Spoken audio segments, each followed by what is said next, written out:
Heard a lot about this show, the ExCandidates. This has been a pretty thorough interview. These institutions which we've been told to respect and trust are actually completely untrustworthy. Have you confirmed that you are negative before attending tonight if you are unvaccinated? I still see people with masks on and driving, and they're in the car by themselves. So you can pay my electricity bill, you thieving little spit. We're teaching them about what it means to be a pansexual instead of teaching them how to do your taxes. It's no for me. I say no to the voice. Everyone, welcome back to another episode of the ExCandidates. My name is Stephen Tripp, and here I am again with Adam Zara. How are you tonight, Adam? I'm pretty good, Stephen. How you going, mate? I'm very well, thank you. And on tonight's episode, we have Evelyn Rae, who's a political commentator, writer, and also the host of the Caldron Pool podcast. We've had her on the show before, episode 10, if you want to jump back into the archives and check out that episode. But how are you tonight, Evelyn? Yeah, I'm doing well, thanks. Thanks so much for having me on again for a second time.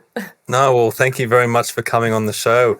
How have you been? We haven't spoken to you from, since July, so it's been quite a while. What's been going on in your world?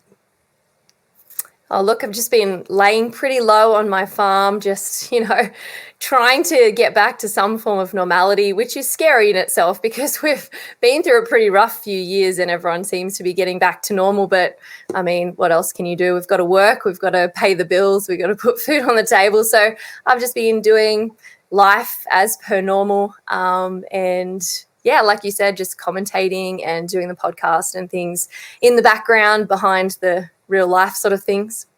Well, your stuff's always very, very good. That's why we love having you on the show. And we're going to discuss a whole bunch of issues tonight. I guess the main one that's been in the news this week is Donald Trump at the CNN town hall.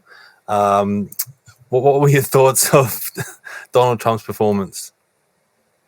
Look, full disclosure, I didn't actually watch the whole thing. I've just seen those sound bites that's floating around on the social media. But I have to say, I've really missed him in the spotlight. It is so refreshing just to see someone who does not give a toss about what people think of him. And I think that's the difference between career politicians and people who go into it for other reasons. And, he's kind of got nothing to lose. They've come after him before. They've tried everything. So when you don't have anything to lose, you're a pretty dangerous person. And I think he's let's have a an look example at of that. Old Trump in action. I would like for you to answer the question. Okay, it's very simple to answer. That's why I asked it. It's very simple to. You're a nasty person, I'll tell you. Yeah, classic there.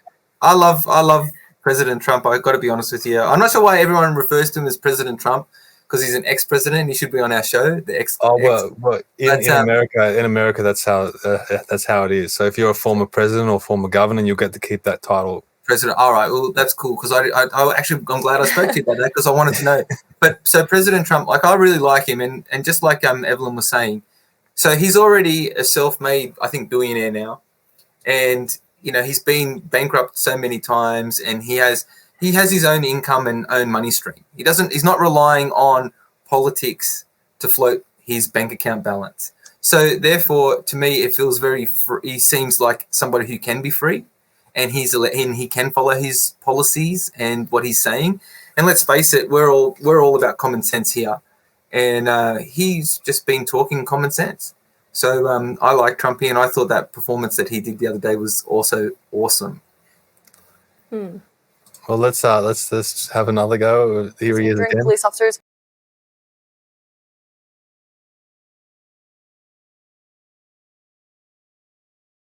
A long time ago, and it's kind of gone quiet. So that's something I would be more cautious of. But if you're sourcing your meat from Australia, we are free currently for all mRNA vaccines. The only trials that are taking place are in biosecurity labs. There are no trials with actual farmers who actually have stock on the ground that you would be consuming products from. So I'm constantly keeping people updated with this. I've had meetings with our agricultural organisations of the state and Australia-wide. I'm in there, I'm on the ground, I'm keeping my eyes and ears, alert. And as soon as there's changes, I'm updating people. I think it's important that we start considering alternative ways to source meat, get deep freezers, like get them. Even if you can buy direct from a farm, you can buy a whole cow, butcher the whole cow, store it in your freezer for a year. There's your beef done. You know, things like that. Start thinking outside of the square now, because I think it is important to start doing that. But I don't think there's a need for mass panic right now. But I guess the elephant in the room is, hypothetically, if you were eating meat from a cow, say, that was injected with an mRNA vaccine, is that a bad thing? Well, we just don't know. That's the thing, because there's so many studies that show heating up, like if you apply heat to mRNA, it destroys like the. I'm not a. The DNA. It does something. Yeah, so the question is that they all say it's very fragile. Yeah, so if you're cooking meat, is it going to affect it? But what about people who eat really raw, like blue type steak, and there's a little bit of blood left? Is that going to be different? You've also got the whole digestive tract as well. It's really hard for your body for mRNA to go through the layers of the gut. However, they have done a study in America where they've used exo something, whatever, from bovine milk, which is there's like 11 breeds of cow basically that classify as bovine. So they've used some exo, I forget the name of it, protein from milk of the bovine, and they've basically grafted in mRNA to this and then put it back into milk, and then people have drank it and the body's accepted it through the digestive tract. So they're trying to figure out oral ways to get the mRNA through the system, because again, like it's really difficult to get things past your gut because of the acid and because of the digestive process. So there's all kinds of things, like you can see what they're trying to do. Like no one's saying that they're not trying to achieve that. They're just not there yet. And there are a lot of different factors. And the thing is, the difficult part is what's truth and what's fiction. And that's where we have to use a lot of discernment and wisdom going forward. I don't think it's healthy for us to get wrapped up in the fear porn, but I also think it's healthy for us to have a healthy fear of what they could potentially do to us in the future. And it's trying to find that spot where you're not a nut job, but you're also not an ignorant fool. There's that spot in the middle that we got to find.